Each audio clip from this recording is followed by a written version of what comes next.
Mesdames et messieurs, chers frères, chères sœurs, je vous salue dans le nom précieux de notre Seigneur Jésus-Christ. Je suis l'ancien taillé et j'ai la lourde charge de vous apporter le message d'exhortation cet après-midi. Alors le texte que je voudrais partager avec vous ce soir se trouve dans l'Ancien Testament, plus précisément dans les livres de Psaume, chapitre 31, à partir du verset 10 jusqu'au verset 16. Aie pitié de moi, Éternel, car je suis dans la détresse. J'ai le visage, l'âme et le corps usés par le chagrin. Ma vie se consume dans la douleur et mes années dans les soupirs. Ma force est épuisée à cause de mon iniquité et mes os dépérissent. Tous mes adversaires m'ont rendu un objet d'opprobre, de grand opprobre pour mes voisins et de terreur pour mes amis. Ceux qui me voient dehors s'enfuient loin de moi. Je suis oublié des cœurs comme un mort. Je suis comme un vase brisé. J'apprends les mauvais propos de plusieurs, l'épouvante qui règne alentour quand ils se concertent ensemble contre moi. Ils complotent de m'ôter la vie. Mais en toi, je me confie. Ô Éternel, j'ai dit, tu es mon Dieu. Mes destinées sont dans ta main. Délivre-moi de mes ennemis et de mes persécuteurs. Que la parole de Dieu soit bénie. Alors, je voudrais rapidement situer le contexte. Il faut dire que c'est une adresse qui a été faite par David à l'Éternel. À la lecture de ce texte, on voit bien que c'est une prière que David adresse à Dieu. Et on note bien qu'il ne s'agit pas d'une prière ordinaire. Ce n'est pas une prière qu'on adresse quotidiennement à Dieu. Ce genre de prière, on l'adresse à Dieu quand on se trouve en difficulté. Ce psaume nous montre que David a des problèmes. Il se sent seul. Il se sent rejeté. Il souffre. Et sa détresse est telle qu'il compare sa vie à un vase brisé. Il commence même à avoir peur pour sa vie et à ne plus avoir confiance à personne. Ce texte ne nous donne pas les raisons pour lesquelles David est en situation de détresse ou quel événement qui a pu le mettre dans cet état. Toujours est-il que David est en difficulté. Nous connaissons tous l'histoire de David. La Bible nous dit que David est l'homme selon le cœur de Dieu. Il a connu des moments, des grands moments. Il a connu aussi des moments très bas. Et tous nous savons qu'il a commis l'iniquité en prenant la femme d'Uri. Et certainement, peut-être, c'est pour cette situation qu'il se trouve dans cet état. Mais le passage que nous venons de lire ne nous dit pas précisément qu'est-ce qui le met dans cet état. Le passage ne parle pas de cela. Toujours est-il qu'il est en difficulté. Mais la problématique que je voudrais soulever cet après-midi, c'est que la Bible nous enseigne que David a donné tout son cœur à Dieu. Il aimait Dieu sincèrement. Mais quand bien même il aimait Dieu, et la Bible nous dit qu'il s'est trouvé en situation difficile. Il se sentait mal. C'est peut-être le cas des chrétiens, des gens qui ont donné leur vie à Dieu, mais qui connaissent des difficultés. Ils ne comprennent pas. Ils se disent qu'ils ont donné leur vie à Dieu, mais ils ne comprennent pas qu'ils aient des difficultés. On peut avoir des difficultés liées peut-être à la vie que nous menons avec Christ, mais peut-être que nous n'avons rien posé comme acte d'anormal. Nous n'avons pas péché contre Dieu et nous connaissons ces difficultés-là. Alors, le thème que je voudrais aborder ce soir, ce sont les difficultés dans la vie du chrétien. Les difficultés dans la vie du chrétien. Et l'objectif que je voudrais atteindre, c'est de faire comprendre à tout chrétien que quand bien même on peut donner sa vie entièrement à Christ, mais on peut connaître des difficultés. Beaucoup de personnes pensent que quand on est chrétien, on ne peut pas avoir des difficultés, on ne peut pas avoir des problèmes. Mais c'est de faire comprendre aux uns et aux autres que quand bien on est chrétien, quand on est solidement engagé, on peut avoir des difficultés, on peut avoir des problèmes, on peut être en situation difficile. Mais aussi, ce que nous devons comprendre, c'est que si on a des difficultés, il ne faudrait surtout pas qu'on abandonne la main de Dieu. Peut-être que certainement Dieu veut passer par ces difficultés pour nous donner un message, pour nous transformer, pour transformer notre vie ou pour atteindre un objectif dans notre vie. Donc, le plan que je voudrais proposer ce soir, c'est les difficultés dans la vie du chrétien. Quelques exemples bibliques qui relatent les difficultés que des grands hommes de Dieu ont connues. Donc, nous allons aborder cela. Ensuite, nous allons avancer et dire que Dieu permet certainement peut-être ces difficultés pour atteindre un objectif, pour transformer notre vie, pour que peut-être nous puissions nous attacher à lui.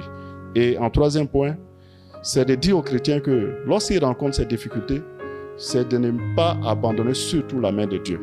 C'est de rester attaché à Dieu. Parce que ce que Dieu nous réserve, il y a le salut.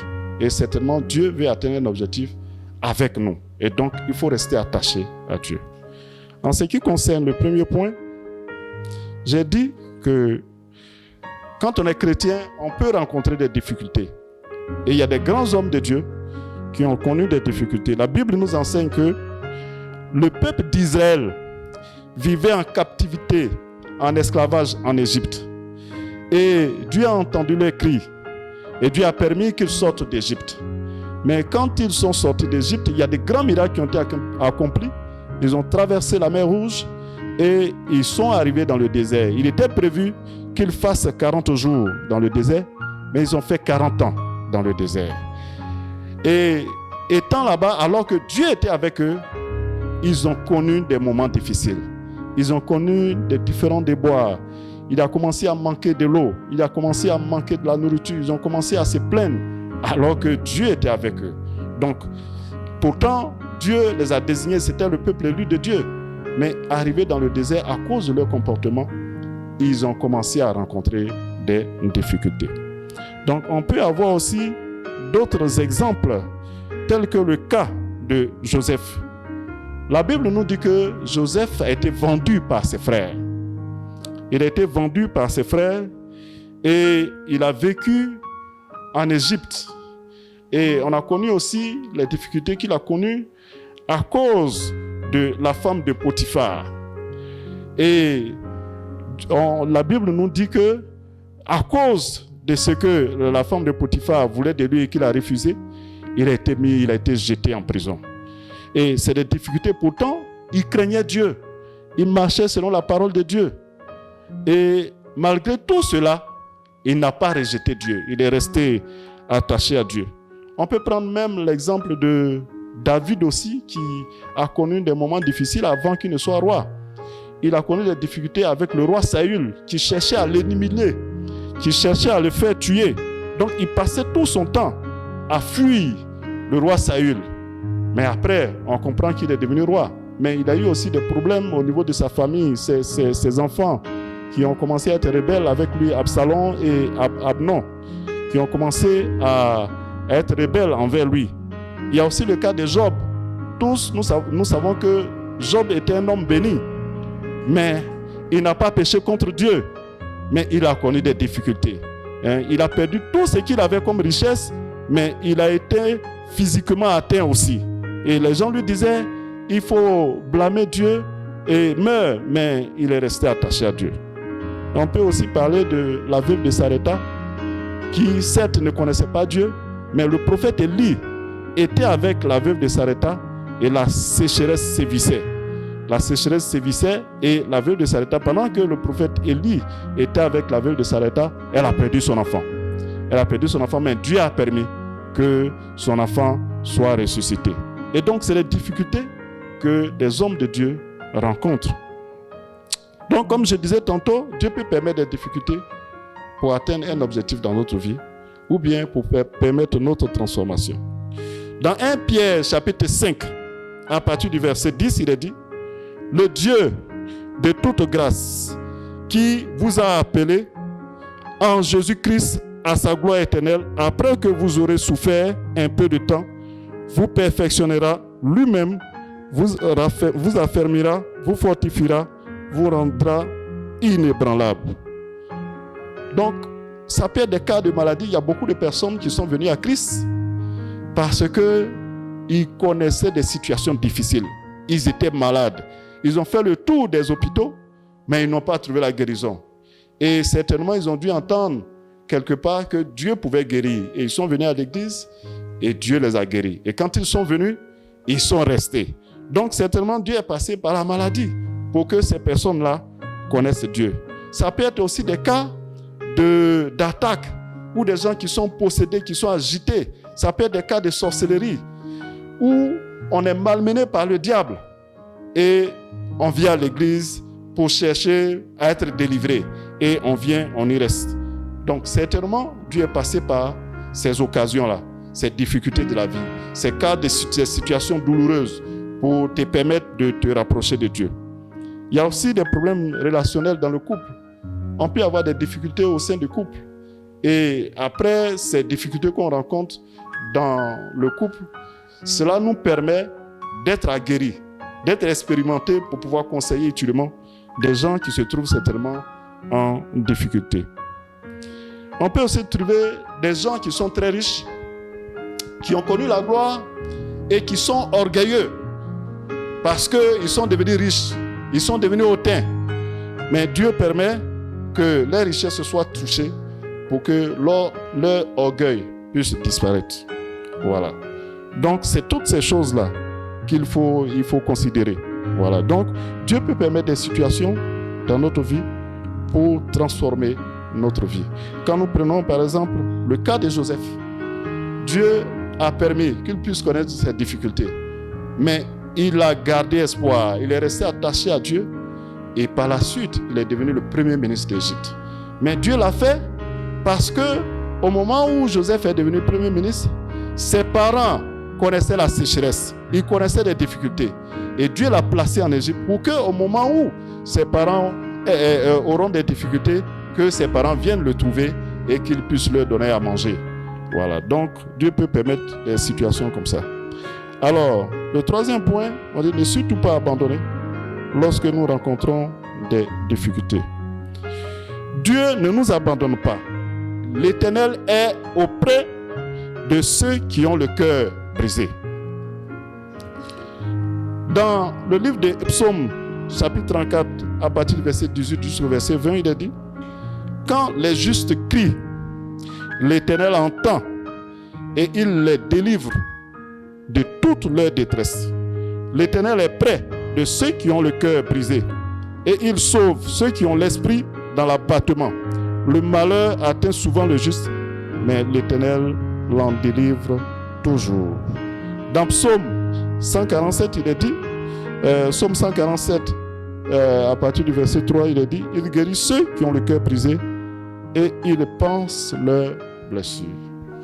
Alors, tous les exemples que j'ai eu à citer, lorsque on a pris le cas de Job, Job a connu des moments difficiles.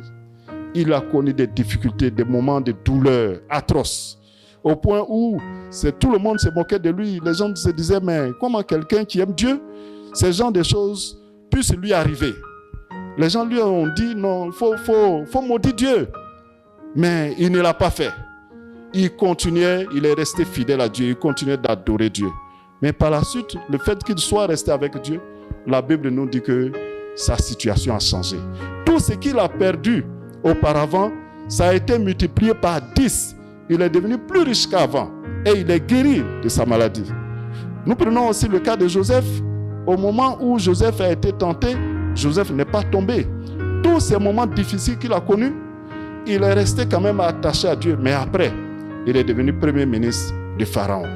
Et donc, si au moment où il connaissait ces difficultés-là, s'il avait abandonné Dieu, nous croyons qu'il ne serait jamais devenu premier ministre de Pharaon. Et donc, Dieu a permis que ses frères puissent le jeter dans comment on appelle ça, dans un trou, pour qu'il soit vendu comme esclave. Certainement parce que Dieu avait un plan merveilleux pour lui. Donc, Joseph et David aussi, quand bien même il a connu ces difficultés, mais Dieu était quand même avec lui. Il a gagné les batailles, les plus grandes batailles. Il est resté attaché à Dieu. Et le fils qu'il a eu, il a eu Salomon avec l'ex-femme d'Uri.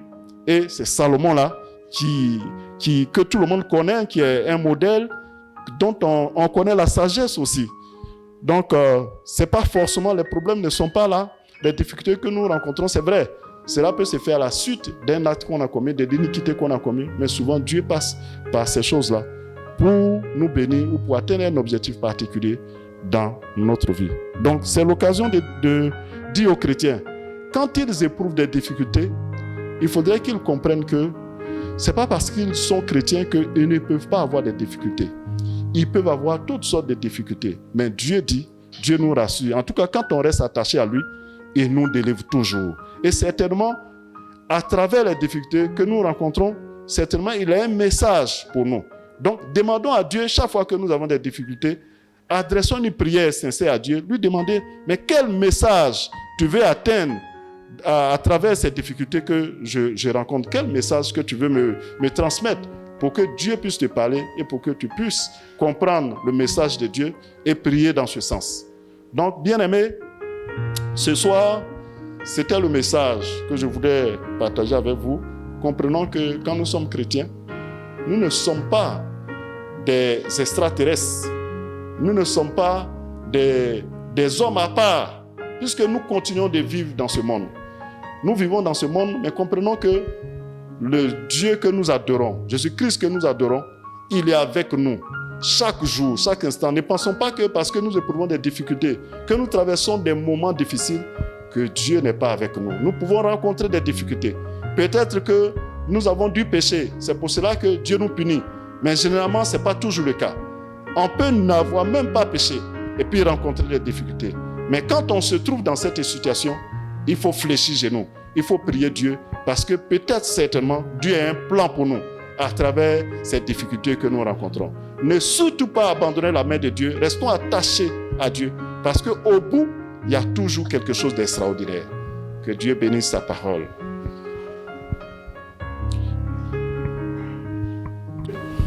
Certainement, tu as entendu ce message.